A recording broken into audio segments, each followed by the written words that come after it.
Bienvenido a este espacio de historias tranquilas y Navidad. Esta noche leeremos un fragmento de un cuento de Charles Dickens, uno de los autores que mejor capturó el espíritu de la Navidad. Apaga las luces, respira profundo y escuchemos juntos esta historia navideña.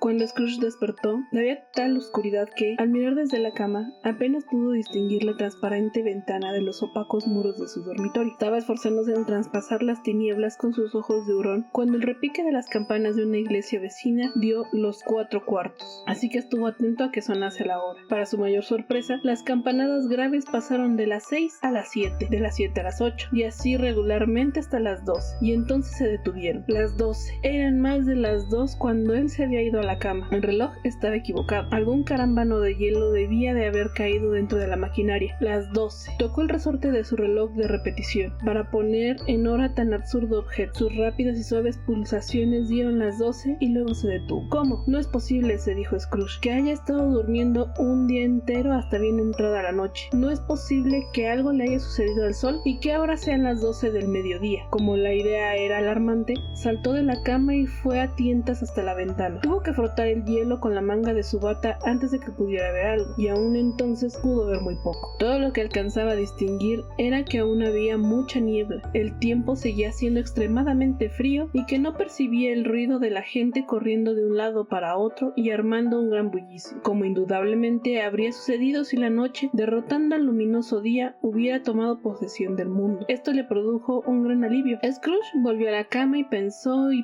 se lo pensó una y otra vez, y no pudo sacar nada en limpio. Cuanto más pensaba, más perplejo se sentía. El espectro de Marley le preocupaba extraordinariamente. Cada vez en su fuero interno decidía. Después de maduras reflexiones que todo había sido un sueño, su mente volvía de nuevo, como un resorte suelto, a su disposición primitiva y la planteaba sin embagues al mismo problema. ¿Era un sueño o no?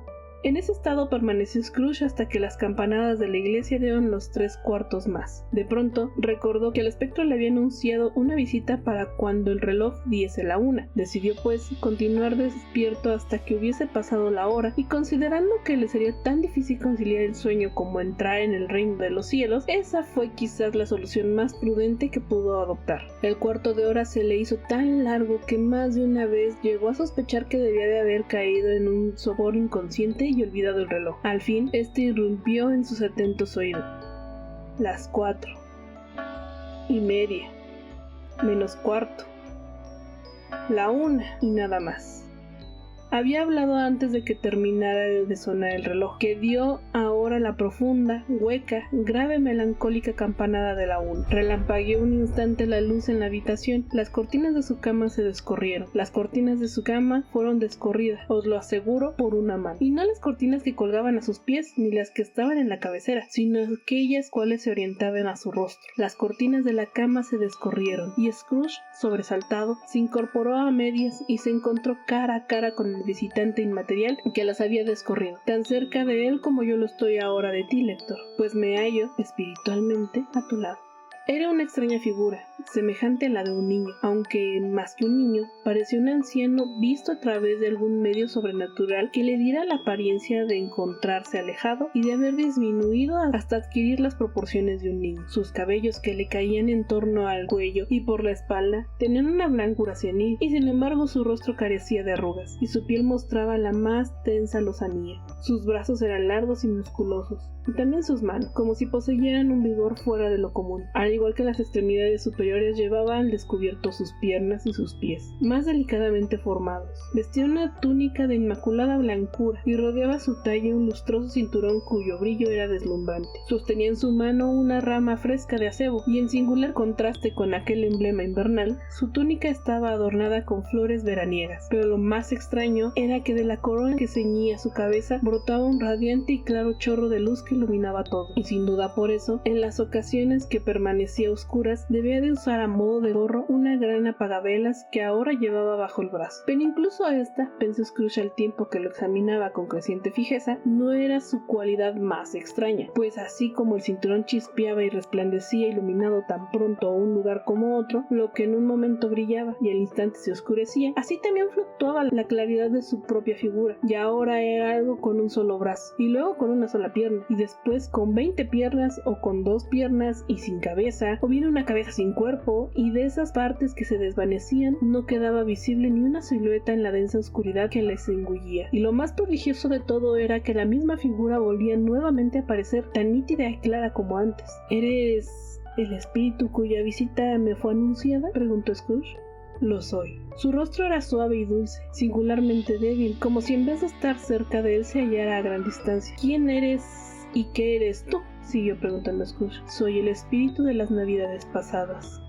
¿Las de hace mucho tiempo?, indagó Scrooge observando su minúscula estatura. No, las tuyas. Tal vez si alguien se lo hubiera preguntado, Scrooge no habría podido explicarlo, pero tenía un especial antojo por ver al espíritu con el gorro puesto, y le suplicó que se lo cubriera. ¿Cómo?, exclamó el fantasma. ¿Tan pronto quieres apagar con tus manos terrenales la luz que brota de mí? ¿No te basta con ser uno de esos cuyas pasiones han contribuido a formar este gorro y obligarme a llevarlo calado hasta las cejas durante años y años? Scrooge rechazó respetuosamente toda intención de ofenderlo o de haber deseado voluntariamente ensombrecer al espíritu en algún momento de su vida. Luego se arriesgó a preguntarle qué asuntos le traían por allí. Tu propio bien, dijo el espectro. Scrooge manifestó su agradecimiento, pero no pudo dejar de pensar que una noche de descanso ininterrumpido hubiera sido más conveniente para su bienestar. El espíritu debió de oír sus pensamientos, pues inmediatamente dijo: ¿Y aún te quejas? Ten cuidado. Extendió mientras hablaba su poderosa mano y asióle suavemente por el brazo. Levántate y ven conmigo. Habría sido en vano que Scrooge alegara que ni el tiempo ni la hora eran adecuados para invitarle a dar un paseo, que su cama estaba caliente y el termómetro marcaba muchos grados bajo cero, y que él iba muy ligeramente vestido con sus zapatillas, su bata y su gorro de dormir, y que en aquel momento se encontraba resfriado. La fuerza de aquella mano, aunque suave como la de una mujer, era irresistible. Se incorporó, pero advirtiendo que el espíritu se dirigía hacia la ventana, se agarró suplicante a su túnica. Soy un mortal, arguyó Scrooge, y estoy expuesto a caer. Permite que mi mano te toque ahí, dijo el espíritu colocando sobre el corazón de Scrooge, y te hallarás exento de peligros mayores. Mientras pronunciaba estas palabras, ambos atravesaron la pared y de repente se encontraron en una carretera, en pleno campo, con sembrados a uno y otro lado. La ciudad se había esfumado por completo. No se veía menor vestigio de ella. La oscuridad y la niebla habían desvanecido también, pues hacía un luminoso fresco día de invierno y la nieve cubría el suelo. Santo cielo, dijo Scrooge, enlazando las manos y mirando a su alrededor. Yo me crié en este lugar. Aquí viví de niño. El espíritu le contempló con benevolencia. Su dulce contacto, aunque había sido leve e instantáneo, parecía ejercer aún su influencia sobre los sentimientos de ternura del anciano. Scrooge percibía miles de olores flotando en el aire, cada uno de ellos vinculado a miles de pensamientos y esperanzas y ansiedades y gozos olvidados hacía mucho, mucho tiempo. Tus labios están temblando, dijo el espectro. ¿Y qué es eso que tienes en la mejilla? Scrooge murmuró con un inusitado temblor de voz que era un grano, y rogó al espectro que le llevara donde él quisiera. ¿Te acuerdas del camino?, inquirió el espíritu. Que sí me acuerdo, exclamó Scrooge con vehemencia. Podría recorrerlo a ciegas. Es extraño que lo tuvieras olvidado durante tantos años, observó el espectro. Sigamos. Continuaron por el camino. Scrooge reconocía cada puerta, cada poste, cada árbol, hasta que al fin apareció a lo lejos una pequeña villa comercial con su puente, su iglesia y su sinuoso río. Varios muchachos trotaban hacia ellos a lomos de caballos lanudos y bromeaban con otros muchachos que iban en rústicas calesas y carros guiados por campesinos. Todos aquellos muchachos parecían estar de muy buen humor y se gritaban entre sí, llenando de tal modo los campos con la alegre música de sus voces que hasta el aire fresco se regocijaba al oírlas. No son más que sombras de lo que fueron, advirtió el espectro.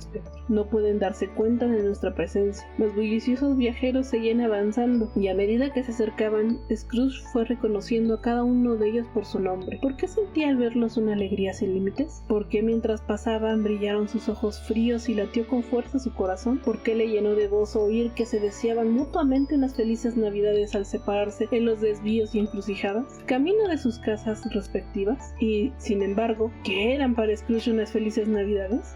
¡Fuera con las navidades! ¿Qué beneficio les habían proporcionado? La escuela no está del todo desierta, dijo el espectro.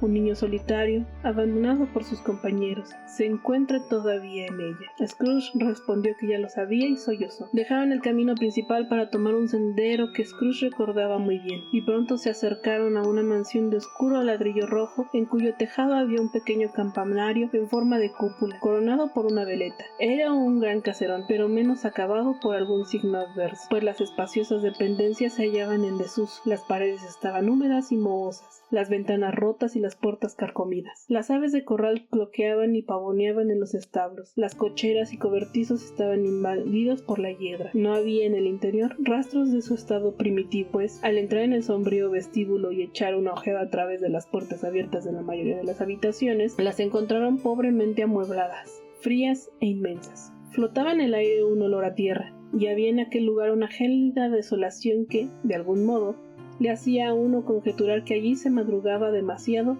y no precisamente para comer. A través del vestíbulo, el espectro y Scrooge fueron hasta una puerta de la zona trasera de la casa. La puerta se abrió ante ellos y le permitió ver una estancia alargada, desnuda y melancólica, cuya desnudez acentuaban varias hileras de bancos corridos de madera. En uno de aquellos pupitres, cerca de un débil fuego, estaba leyendo un muchacho solitario. Y Scrooge, sentándose en un banco, lloró al verse a sí mismo, pobre niño olvidado, tal y como había solido ser su infancia. Y no es que los ecos latentes en la casa, o el chillar y deslizarse de los ratones por el artesonado, o el goteo del deshielo en la bomba de agua del oscuro patio trasero, o el suspiro del viento entre las ramas sin hojas del álamo caído, o el perezoso balanceo de la puerta del almacén vacío, o el chisporroteo del fuego, no provocaron una influencia benéfica en el corazón de Scrooge, pues dio rienda suelta a sus lágrimas. El espíritu le tocó en el brazo y le mostró a él mismo de niño, embebido en su lectura. Súbitamente, un hombre con exótico atavío maravillosamente real y perceptible apareció al otro lado de la ventana, con un hacha al cinto y llevando del ronzal a un asno cargado con leña. ¡Caramba! Si es Ali Baba, exclamó Scrooge, embelesado. Es el querido, viejo y honrado Ali Baba. Sí, lo conozco. Un año por Navidad, cuando aquel niño solitario se quedó aquí, completamente abandonado, él vino por vez primera, y era igual que ahora. Pobre niño. Y Valentín, continuó Scrooge, y su salvaje hermano Orson. ¡Ay, man! Oír a Scrooge emplear toda su seriedad natural en comentar tales temas con una voz realmente extraordinaria, entre risueña y llorosa, y ver su rostro alterado y excitado por supuesto que hubiera sorprendido a sus amigos, hombres de negocios de la ciudad. Entonces, con una rápida transición muy ajena a su carácter habitual, dijo, apiadándose de su propia niñez: «Pobre chico», y de nuevo se echó a llorar. «Desearía», murmuró Scrooge, metiendo la mano en su bolsillo y mirando a su alrededor, después de haber secado sus ojos con la bocamanga. «Pero ya es demasiado tarde». «¿Qué sucede?», preguntó el espíritu. «Nada», respondió Scrooge, «nada. Un niño cantaba anoche un villancico en la puerta de mi casa. Me gustaría haberle dado algo. Eso es todo». El espectro sonrió pensativamente y movió la mano al tiempo que decía: «Veamos otra Navidad». Al pronunciar estas palabras, la figura infantil de Scrooge aumentó de tamaño, y la habitación se tornó un poco más oscura y más sucia. Los entrepaños se arrugaron, crujieron las ventanas, cayeron del techo trozos de yeso y las vigas quedaron al descubierto. Pero Scrooge no sabía mejor que tú, lector, cómo podía haber sucedido todo eso. Solo sabía que era completamente real y que todo había sucedido así, que él se encontraba allí, solo otra vez, mientras los demás muchachos se habían ido a sus casas a disfrutar de vacaciones. Ahora no estaba leyendo, sino paseando arriba y abajo con desesperación. Scrooge observó el espectro y, sacudiendo tristemente la cabeza, miró con ansiedad hacia la puerta. Esta se abrió, y una niña, mucho más pequeña que el muchacho, entró precipitadamente y, echándole los brazos al cuello y besándolo una y otra vez, se dirigió a él diciéndole: «Querido hermano, querido hermano, he venido a llevarte a casa», exclamó la niña, palmeando con sus manitas y retorciéndose de risa. «Para llevarte a casa, a casa, a casa». «¿A casa, Fan?», replicó el muchacho. «Sí», dijo la pequeña rebosante de gozo. «A casa, de una vez para siempre.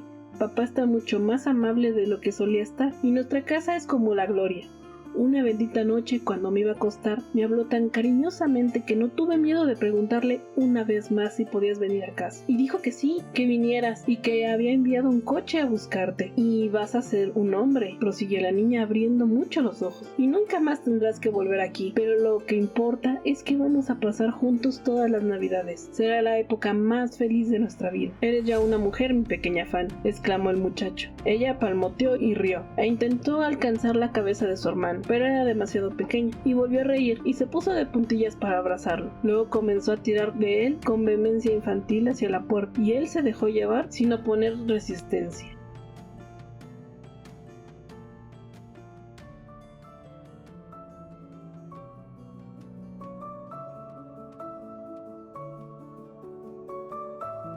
Nuestra historia termina aquí por esta noche.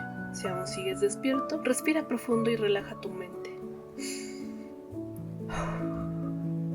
Y deja que el silencio de la noche haga el resto. Que tengas un descanso tranquilo.